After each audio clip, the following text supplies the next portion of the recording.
राधे राधे मित्रों, आप सभी का स्वागत है भक्ति ज्ञान में। तो आज हम बात करेंगे एकादशी के बारे में। एकादशी जो कि है 2 जुलाई को, और इस दिन है मंगलवार, 2 जुलाई 2024, और दिन है मंगलवार का। और इस एकादशी का नाम है योगिनी एकादशी। और जैसे कि हर एकादशी खास होती है अपने आप में, हर एकादशी का अपना एक महत्व होता है, तो इस एकादशी का भी अपना एक बहुत महत्व है। और इस एकादशी को करने वाले को बहुत पुण्य मिलता है, बहुत अच्छे फलों की प्राप्ति होती है। और इस योगिनी एकादशी के व्रत करने वाले को और कथा सुनने वाले को, कथा कहने वाले को 88,000 गोदान के बराबर फल मिलता है। और 88,000 यज्ञ हवन जो हम करते हैं उसके बराबर फल मिलता है। आप कुछ भी लगा लीजिए, लेकिन एक जो आप अच्छा कार्य करते हैं वो 88,000 के बराबर करने का आपको फल मिलेगा। तो इसलिए इसका अपने आप में बहुत अधिक महत्व है। तो आज हम ये बात करेंगे कि हम योगिनी एकादशी पे क्या करें, क्या कर सकते हैं, और इसकी कथा सुनेंगे। तो जैसे कि हमें सबसे पहले उठना है, जल्दी उठना है, ब्रह्म मुहूर्त में उठना है, और हमेशा की तरह पूजा, ध्यान, स्नान करना है, और मंदिर जाना है श्री हरि को, क्योंकि पीली चीज़ें, पीले फूल, पीले फल, सब पीला पसंद है, तो इसलिए उनको अर्पित करना है। और सबसे महत्वपूर्ण बात कि मेरी बातें सुनते सुनते आप वीडियो को लाइक करना ना भूलें, चैनल को सब्सक्राइब करना ना भूलें, ये भी पहले आप ज़रूर करें। और चलिए अब बात करते हैं हम आगे की। तो योगिनी एकादशी को जो व्रत करते हैं उनकी तो हो गई ये सारी बातें, क्योंकि सबको पता है कि इसमें क्या करते हैं, क्या चढ़ाते हैं।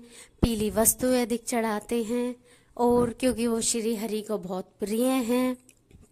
अब सबसे खास बात कि आज है दिन मंगलवार, और जैसा कि ये साल मंगल का है, तो इसलिए आपको मंगल की भी बहुत सहायता लेनी पड़ेगी। और इसलिए आप श्री हनुमान जी की भी पूजा कर सकते हैं अगर आप जेंट्स हैं। अगर आप औरत हैं और हनुमान जी को नहीं पूजा करना चाहती या आप उनकी पूजा नहीं करती हैं, तो आप माँ पार्वती यानी मंगला गौरी की पूजा करें और उन्हें प्रसाद अवश्य चढ़ाएं। इससे भी आपको मंगल का आशीर्वाद मिलेगा। और इस दिन आप भूखे को खाना जरूर खिलाएं, किसी प्यासे को पानी जरूर पिलाएं। इस दिन आप गंगा स्नान जरूर करें। और जो भी व्रतधारी होता है, जो व्रत करता है, उसे कभी झूठ नहीं बोलना चाहिए, उसे किसी की निंदा चुगली उस दिन बिल्कुल नहीं करनी चाहिए, और खुशी खुशी इस व्रत को संपन्न करना चाहिए। और एक सबसे बड़ी बात कि इस व्रत को करने से जो कोढ़ी होते हैं, कोढ़ के श्राप से भी मुक्ति मिल जाती है। इस व्रत का बहुत अपने आप में महत्व है। तो अब हम सुनते हैं एकादशी व्रत की कथा। तो एक बार इंद्रलोक में इंद्र जी रहते थे, और वो हमेशा शिव जी की पूजा करते थे, क्योंकि शिव जी भगवान उनके आराध्य देव हैं।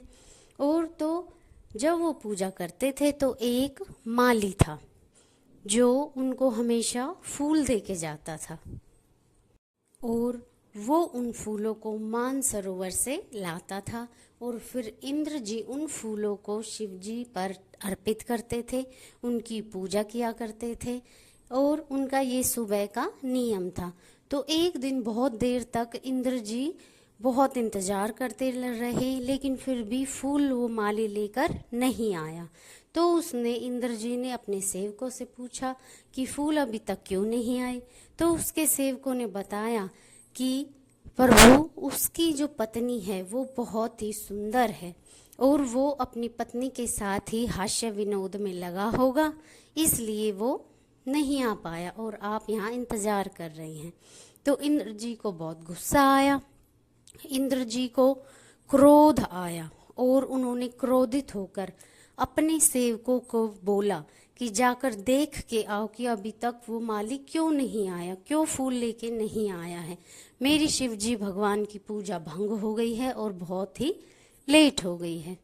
इसलिए उन्होंने, इंद्र जी ने क्रोधित होकर उस माली को श्राप दिया कि तुम मृत्युलोक में जाओ और तुम्हें कोढ़ होने का मैं श्राप देता हूँ। तो उनके श्राप के प्रभाव से वो माली पृथ्वी पर जा पड़ा और उसे कोढ़ हो गया। जब वह इधर उधर भटकता रहा और कोढ़ी होने के कारण वह भूखा प्यासा भी हुआ, क्योंकि किसी ने भी उसको कोई खाना पानी नहीं दिया। तो वो ऐसे भटकते भटकते एक आश्रम में जा पहुंचा, जहां उनको वो मार्कंडेय जी ऋषि मिले और फिर उन ऋषि जी से उन्होंने अपनी सारी बात बताई कि इस तरह मैं इंद्र जी के श्राप से ये कोढ़ हो गया है मुझे। इसलिए उन ऋषि ने उस माली को योगिनी एकादशी व्रत के बारे में बताया कि तुम इस व्रत को करो, पूरे श्रद्धा भाव से करो, तो तुम्हारे ये कोढ़ का जो श्राप तुम्हें मिला है वो भी जल्द ही ठीक हो जाएगा। तो उस माली ने बहुत ही श्रद्धा और भाव से श्री हरि विष्णु की आराधना की, ये व्रत किया, माता लक्ष्मी की पूजा की और उनकी प्रिय चीज़ें उन्हें चढ़ाई और हमेशा तुलसी दल डालकर ही श्री हरि को भोग लगाया जाता है। तो ये सारे कर्म उस माली ने किए। तो इस व्रत के प्रभाव से उस माली का कोढ़ ठीक हो गया। तो ये थी हमारी योगिनी व्रत कथा। तो ये इतना बड़ा महत्व है इसका कि इससे बड़े बड़े रोग, कोढ़, कोई बीमारी, वो सब दूर हो जाती हैं। तो बोलिए जय श्री हरि विष्णु की जय। आप सभी को बहुत बहुत बधाई हो एकादशी की। खुश रहें, मंगल रहें, हैप्पी रहें। राधे राधे।